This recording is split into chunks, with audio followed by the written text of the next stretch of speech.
Hello! This is Wency Cornell for my first ever Pinoy Pizzaiolo video, and I hope you stay with me for a couple of minutes as I make a pizza.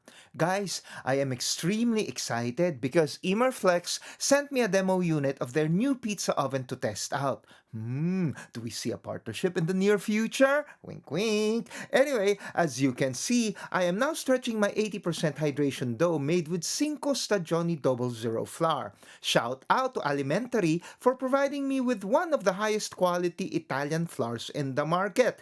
Thank you, thank you. Ang babait ninyo, thank you. Now I am pinching the sides to release naughty dough bubbles, which, if left to their own devices, will super puff up and burn, as in turn into inedible carbon. Yuck! Now, being 80% hydrated, the typical Neapolitan slap method of opening up the dough will not be advisable, as this will result in tears, and we most definitely do not want that to happen.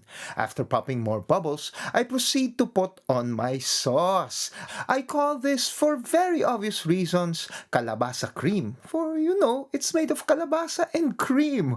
Well, hindi lang naman yun ang laman niya, kahit paano, meron din siyang nutmeg, butter, milk, salt, pepper, onions, garlic, and turmeric, which enhances the kalabasa's deep yellow-orange color. Ang ganda ng kulay, no? Ang sarap sa mata. After spreading the sauce, it's queso time, so I add some Parmesan cheese, which by the way is not the same as Parmigiano Reggiano. I will explain that one of these days. Anyway, after the Parmesan cheese comes the mozza. Again, how I wish I had some fior di latte, which is the cheese most widely used for pizzas in Italy. The term literally translates to flower of milk. And speaking of flowers, it's time for our main topping. Yes, ang main event na bulaklak. Pero hindi ng city jail. Bulaklak ng kalabasa para pasok sa banga ng kalabasa sauce natin, di ba? And alam nyo, it's stuffed with my homemade Italian pork sausage. Giniling na baboy lang yan with several herbs and spices. But you won't believe what extender I used for the sausage. Grilled talong. Yup, yung ginagawa for tortang talong na sinusunog sa kalan at binabalatan. Alam nyo, I discovered it lends a deep smoky flavor to the sausage. Okay, wipey muna tayo ng hands bago mag-stretchy ng dough para lumaki ang pizza natin. Oh, by the way, this is a 12-inch pizza. Ano ba yan? May bubbles na naman. Pero alam nyo, sign lang yan na maganda ang proofing ng ating dough balls. Promise. After instructing our makeshift camera woman to transfer sides, it is time to launch. Nope! We are not launching to go to the moon like those mga naunsyaming American astronauts na ni-recall because of the war nga ba?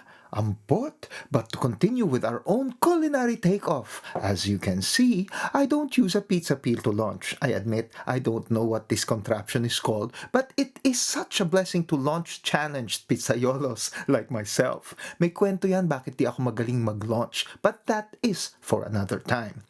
If someone knows what it is, please comment naman no. Ayan! Boso-boso muna tayo at baka masunog ang pizza dahil di pa talaga natin lubusang kilala si Emerflex Pizza Oven. After about a minute, ayan na! Luto na! Ganyan lang talaga kabilis maluto ang Neapolitan style. So, pangalanan na natin. Kalabasa cream with Italian pork sausage, stuffed kalabasa flowers, pizza. Say that 10 times fast. Sige nga. That's it, pansit. Pwede kayang pansit ang pizza or pizza ang pansit? Ciao!